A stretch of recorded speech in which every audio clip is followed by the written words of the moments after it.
Now that Joe Biden is out of the race, Kamala Harris is set to take on Donald Trump in November. But she's yet to name her vice president. Now, there are a few names being floated around, and we are joined by US political watcher, comedian, and co-host of Planet America, Licciardello, to unpack the top picks and what they can bring to the table. Licciardello, thanks for joining us on the briefing. No problems. When can we expect Harris to make a call on who her new running mate will be? Within a week. By August the 7th, the Democrats have decided they are going to finalise their ticket and they'll have a vote on a virtual roll call, they're calling it, before the convention.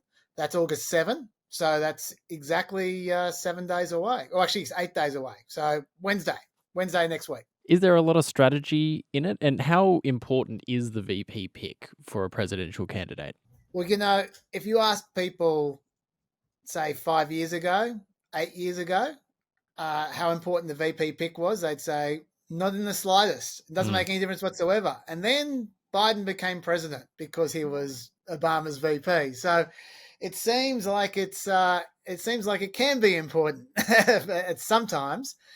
I would say that there's probably more strategy that goes into it than should. There's certainly no evidence that the VP selection can win you a state. We all talk about it like they can, but certainly the history doesn't suggest it does make a huge difference. Yet we all act like it does. I suppose it's just one of those sort of quarterback at home kind of scenarios, like when you watch sports and you think you're the coach of the team. You go, oh, they should do this, they should do that, and we all like to do that with the VP as well. But honestly, I'm not sure it makes a huge difference. Okay, well, let's all be that coach at home. Let's go through some of the top contenders. We'll start with Transport Secretary Pete Buttigieg. I just want to play you some audio from what he said on a New York Times podcast called The Interview, when he was asked what it would mean for a gay man such as himself to be picked as vice president. Uphill, it was preposterous. 15 years ago, when I took the oath of commission to join the military, it wasn't just some unfortunate prejudicial norm. It was the law of this country that I would be fired for being gay. That's changed. And like anybody who is a first, I'm mindful of what that means, and I try to live up to what that might mean to others.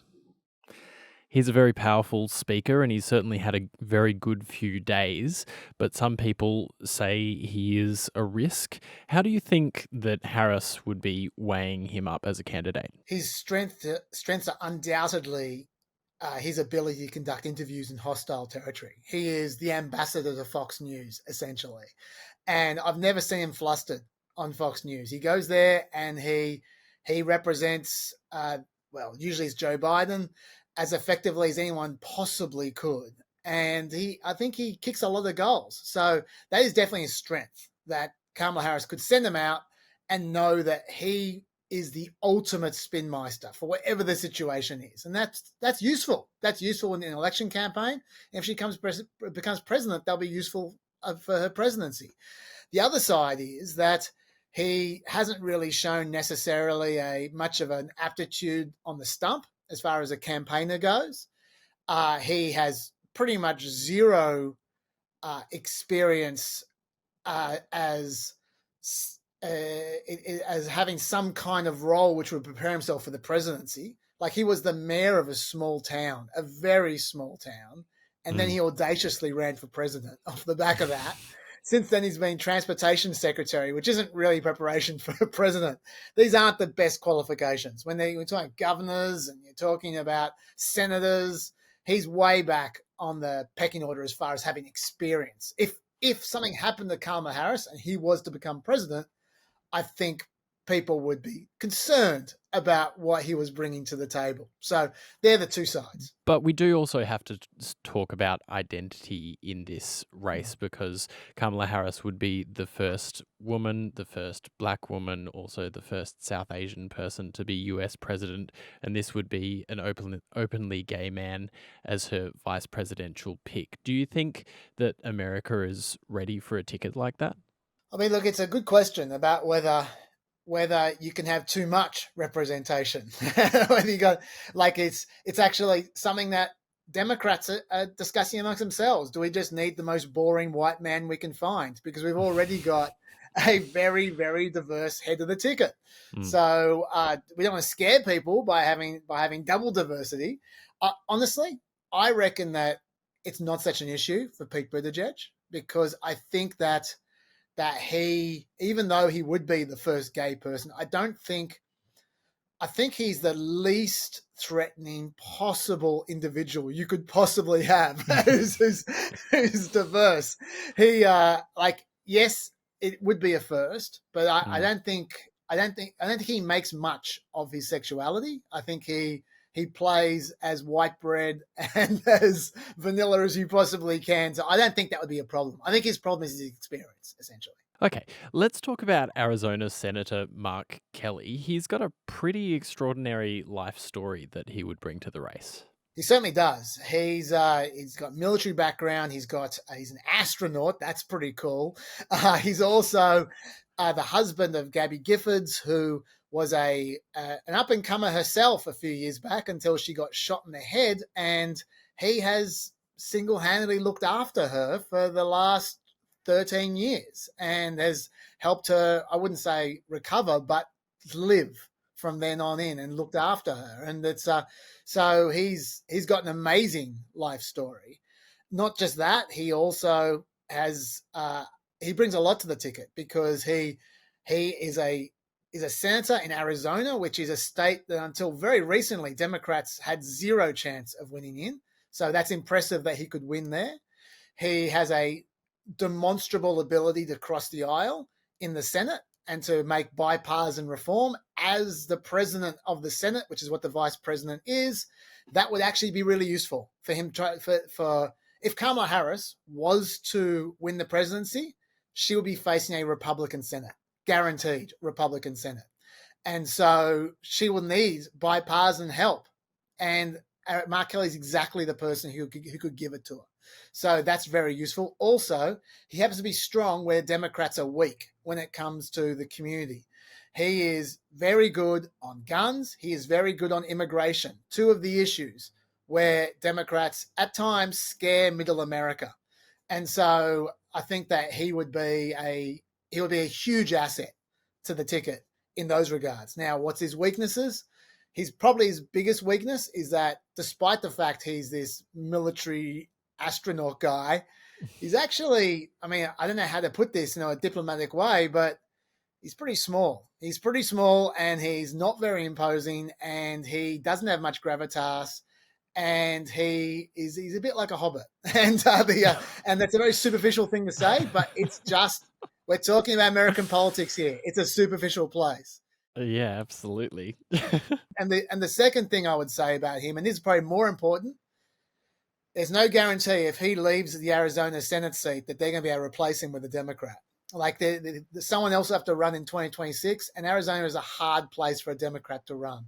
So they might be kissing goodbye a Senate seat, and they might need that Senate seat in the intervening 6 years after that. So that's the downside of Mark Kelly. Who else should we be keeping our eye on?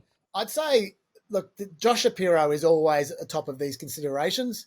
He is the governor of Pennsylvania. He is close to the most charismatic politician in America at the moment.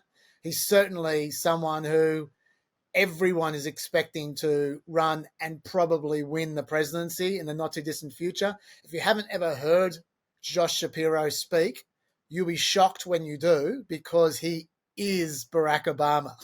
Even though he's a white Jewish guy, he is Barack Obama. He has the same visual mannerisms. He has the same voice. He has the same cadence. He has the same everything. The guy has obviously spent some time in the mirror trying to be Barack Obama. And the thing about him, though, is that he's not just an impersonator. He's better than Barack Obama in a lot of things. He's not quite as good at the stemwinder speech as Barack Obama in his famous convention speech. But off the cuff, in an interview at a press conference, he's way better than Barack Obama. He never says he never says he never gets professorial. He never gets academic. He gives short, sharp, intelligent, usually humorous answers. He's a very, very good politician.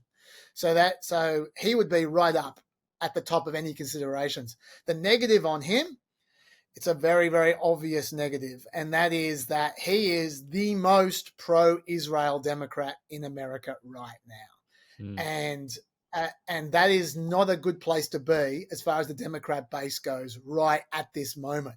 If Joe Biden managed to assist a ceasefire, a genuine ceasefire to get through in Israel and take that issue off the table, Josh Shapiro would instantly become the prohibitive favorite. But until then, while the war in Gaza is still going, there is a very real chance that if Harris picked Josh Shapiro, she would split the Democrat Party in two. So I think that's a real issue with Josh Shapiro. Kamala Harris is far from the most left-leaning Democrat. She's no Bernie Sanders, but Republicans are definitely trying to paint her as very, very liberal. How much of this pick is about convincing middle America that she's not too far to the left? Oh, I think it's a lot about that. It's that, like I said, I don't think vice presidents actually win states as much as people act like they do. But what they do is they do inform people's opinions about you, like especially when you send them as your representative on the stump. And so I think she's definitely trying to reassure people that she's not too left wing. I should say, by the way, while I agree with you that she's not as left wing as made out by Republicans, if there was a Republican who was part of this interview, the first thing I would say to you is, it's funny you mention that she's not as left-wing as Bernie Sanders, because when she was in the Senate, she had literally the most left-wing record in the Senate, including more left-wing than Bernie Sanders. He was number 2 and she was number 1. So the record is very left-wing. Now, the reason why I agree with you that she's not as left-wing as people make out is because I think that is deceiving. She was only in the Senate for 2 years, and she was running for president at the time. From the moment she got in there, she was running for president. And it was really, really clear that the way to run for president in 2020 was to go as far left as you possibly could. So she was sucking up, essentially, to primary voters. I think what you'll find with her is that she's a bit of a cipher who doesn't really have any convictions of any kind whatsoever. She'll just go where she needs to go to win votes. And I suspect that in the next 3 months, people are going to see her going very, very center so where she thinks she needs to win votes. And there's going to be a few annoyed Democrats, I suspect, as they watch her gradually moving further and further to the center. But I think she's just a politician's politician who will just do whatever she needs to win, essentially. Is there a sense in which this could be a poison chalice for someone? If Kamala Harris doesn't win the presidency, would one of these candidates say, well, maybe I shouldn't really want to be vice president because maybe she might not win and that could be the end of my career? Look, potentially, depending on how badly it goes, if they get smashed, then yes, that person will be tarred with the stink of failure. But if it's a close election, I don't think anyone's expecting the Democrats to win this election at this point in time. The last 3-4 months, Trump has been consistently ahead. People are expecting Trump to win this election. If Kamala Harris makes it close, I don't think they're going to have the stink of failure. I think people will think, well, that's where we're at. And then so I think as long as, it's not a complete screw up, I'm not sure it would be a massive problem for them in the future.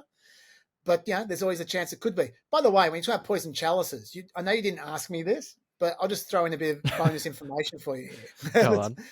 The real poison chalice actually might be Kamala Harris running for president. And what I mean by that is if she wins, it might not be so easy as people might think. And the reason I say that is because of 2 reasons. The first of which is, like I just said before, she is not going to have the Senate. I promise you, she will not have the Senate. Not just she won't have the Senate for the first 2 years, she won't have the Senate for 4 years. There's almost no way in which the way the Senate seats have dropped, that are up for grabs this year, and the ones that will be up for grab in 2026, it's almost impossible to see Democrats winning the Senate in the next 4 years. So for her presidency, she will never be able to pass any legislation without Republicans say so. Now, I don't know where you've been for the last 5-6 years. Republicans aren't in the habit of giving Democrats many free rides these days, and they will want to oppose her hard.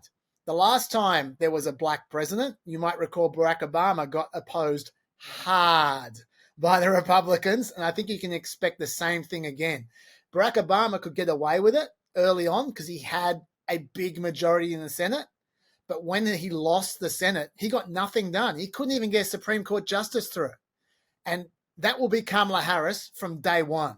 She will not be able to get a thing through. She might not even get her cabinet through because the Senate has the vote on that. And that's the first thing. The second thing is, if she wins the presidency, you know what that means?